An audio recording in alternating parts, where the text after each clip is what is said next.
Assalamualaikum warahmatullahi wabarakatuh. Welcome to my channel, Hawli Vlog. Ramadan Mubarak. So ngayon ay malapit tayo sa Masjid Al-Nabawi kasi doon tayo mag-iftar. So pupunta tayo sa May Rauda kasi try natin mag-iftar doon. So alhamdulillah kasi nagkaroon tayo ng appointment para makapasok doon at bibisitahin din natin yung libingan ng ating Prophet Muhammad sallallahu alaihi wasallam.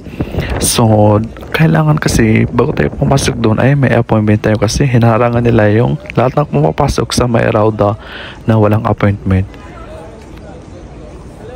O nga pala, kung makikita niyo yun ay dyan nagpa-picture o gumawa ng video si Mersain kasama si Haris nung nakarang araw at kumanta siya ng Kalbi Madina kasama yung mga tao na ang daming nagbasa kanya kasi bakit daw siya kumanta sa harap ng mismong Masjid Al-Haram. So ngayon ay papasok na tayo sa loob kasi magsasala tayo muna ng Salatul Asr kasi mag-aadan na. So bago tayo pumunta dun sa libingan ng ating Prophet Muhammad sallallahu alaihi wasallam ay magsala muna tayo ng Asr. Mag-aadan na ng Salatul Asr.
So alhamdulillah kasi tapos na kami magsala. So ngayon ay papunta na ako doon sa pintuan kung saan papasok doon sa libingan ng ating Prophet Muhammad sallallahu alaihi wasallam. Ayan ang mga taong nakapila na papasok doon sa libingan ng ating Prophet Muhammad sallallahu alaihi wasallam. So ito na, papasok na kami doon kasi ilang oras na lang ay mag-ano na naman sila ng iftar.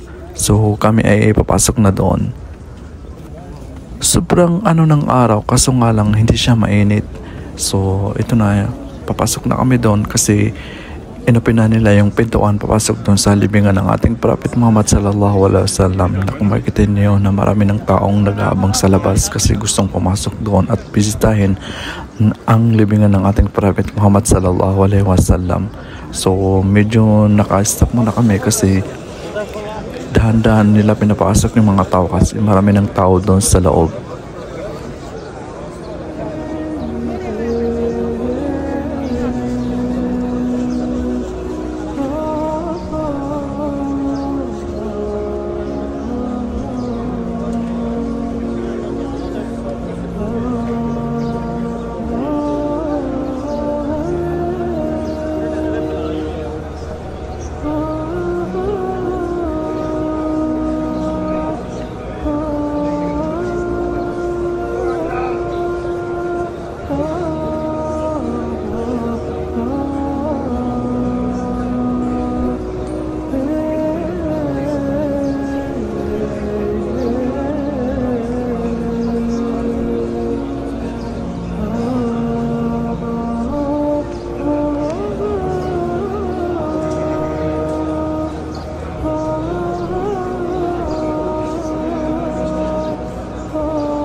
So ito na, alhamdulillah, kasi nakapasok na kami, pero dahan-dahan na kami papunta doon kasi sobrang dami ng tao. Kung makikita niyo, ang daming taong nakapasok na, lalo na ngayong buwan ng Ramadan kasi araw-araw ng ganito, pero mas maraming pumunta dito pag Ramadan kasi habang pumunta sila dito ay nagsasala ng sunnah at nagbabasa ng Quran. Inaantay nila yung iftar para makapag-iftar dito sa malapit sa libingan ng ating Prophet Muhammad sallallahu alaihi wasallam. Kung makita nandyan na sa likod yung mga taong papasok pa lang.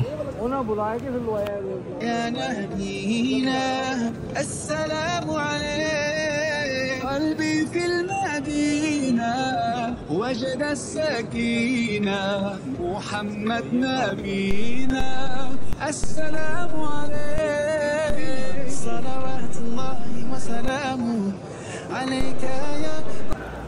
Kung makikita na yung malapit dyan sa libingan ng ating Prophet Muhammad sallallahu alaihi wasallam, ayun yung mga taong galing sa Rauda. Sila yung unang nakapasok kanina. So paglabas namin dito, galing dito sa libingan ng ating Prophet Muhammad sallallahu alaihi wasallam, ay kami naman ay papasok doon sa may Rauda. So sana maabutan tayo doon ng Maghrib o makapag-iftar tayo doon kasi mas maganda mag-iftar doon kasi malapit tayo doon sa Imam at saka doon mismo sa libingan ng ating Prophet Muhammad sallallahu alaihi wasallam.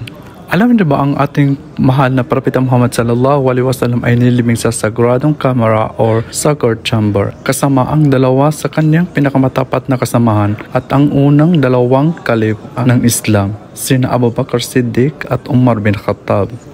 Ang sagradong kamara ay dating bahay, hujra ng kanyang asawa si Aisha, ang bahay na kanyang tinutuluyan noong panahon ng kanyang pisikal na pagkamatay. Ngayon ito ay bahagi na ng Masjid Al-Nabawi at ito ay pinakapinangarangalan na libingan sa mundo. Ang mga libingan ay napapaligiran ng mga raming pader na walang mga bintana o pinto at sa ngayon ay hindi makikita o ma-access.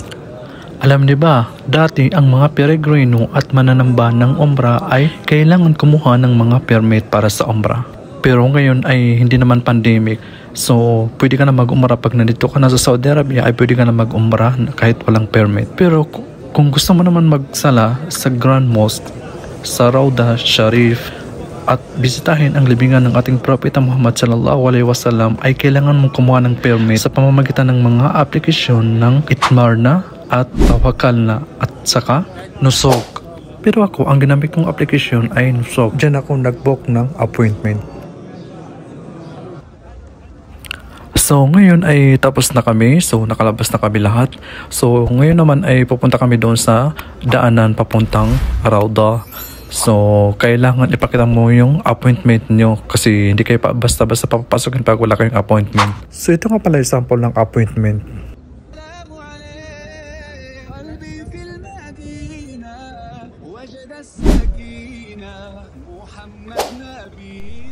So ito na nga, isa-isa na kami pinapapasok doon sa may entrance. So malapit na kami doon sa may pintuan, doon mismo papasok doon sa Rauda.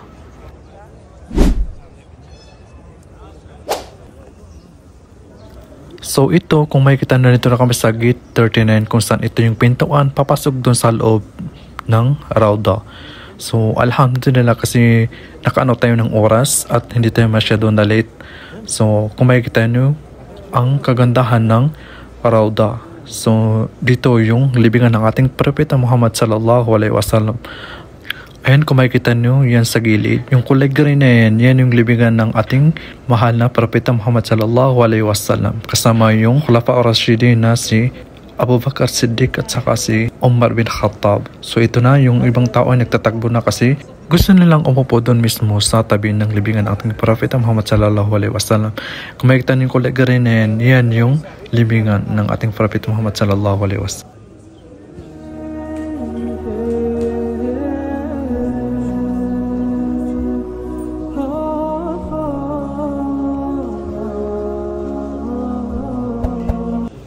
So ngayon ay malapit na yung iftar. So dito na kami umupo, alhamdulillah, kasi naabutan kami dito ng iftar.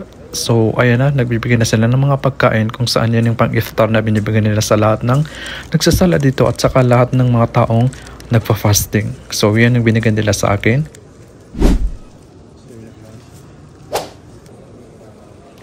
Kung makita niyo, marami nang nakapasok dito sa May Rawda. Lahat po yan ay may appointment kasi hindi ka basta-basta makakapasok dito sa May Rawda kasi kinukontrol nila yung mga tao na makakapasok dito. Kung makita niyo dyan sa likod ko, ayan yung libingan ng ating Prophet Muhammad sallallahu alaihi wasallam.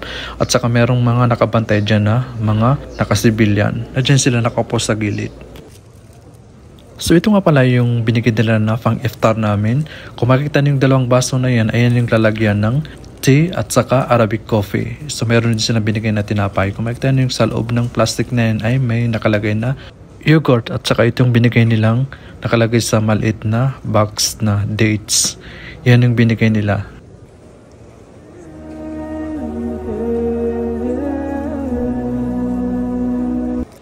So ito na mag-adan na, so mag-iftar na kami.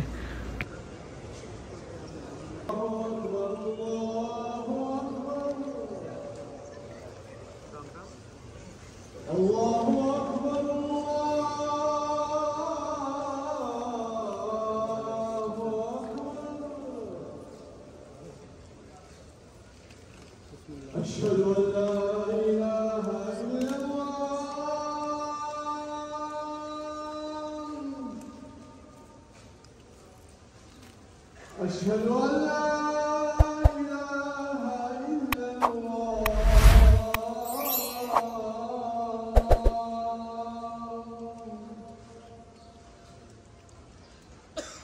أشهد أن محمدا رسول الله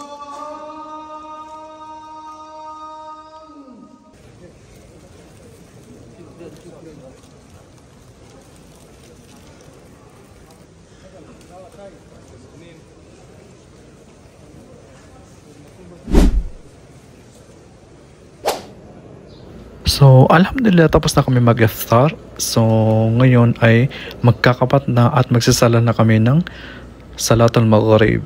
So, kung makikita nyo nandyan yung imam sa taas, yan yung Bilal.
So ngayon ay palabas na kami kasi tapos na kami magsala. So pinapalabas nila yung mga taong nakapasok na dito kanina. Kasi meron na namang papasok dito. Yun yung mga naka-schedule na papasok dito na susunod sa amin.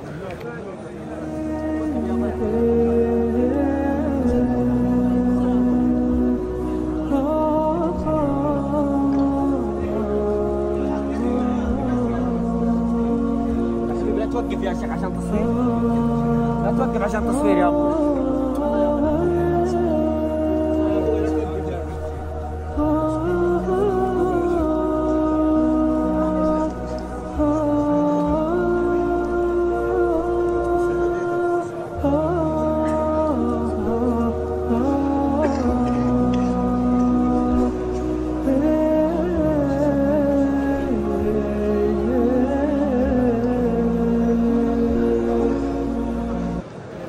Ang Rawda in Arabic, Al-Rawda, ang ibig sabihin ay Hardin or the Garden.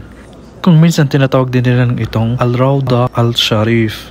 The Noble Rawda Garden is one of the Riyadul Jannah. Ibig sabihin ay Garden of Paradise. Kaya yung mga taong gusto magsala dito sa Masjid Al-Nabawi ay gusto nila magsala dito sa may bandang Rawda, katabi ng libingan ng ating mahal na Prophet Muhammad sallallahu alaihi wasallam. Kanina nung unang pumasok kami dito ay medyo malayo kami dito sa harap. So ngayon ay galing kami sa Rawda ay malapit na kami dito mismo sa harap. Yan yung harap na libingan ng ating mahal na Propeta Muhammad sallallahu alaihi wasallam. Ay dito naman sa kabila ay na yung libingan ni Abu Bakr Siddiq at saka si Umar bin Khattab. So yan po yung posisyon ng kanilang libingan dyan sa loob.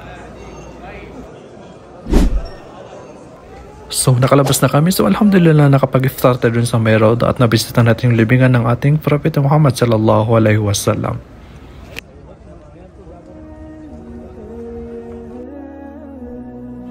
So hanggang dito na lang. Kung nagustuhan mag-video na to, kung bago ka lang sa channel na to, please don't forget to like and share and click all the bell button para lagi kang updated every time na may bago tayong video i-upload. So maraming salamat. Thank you for watching. God bless. Stay safe always. Ramadan Mubarak.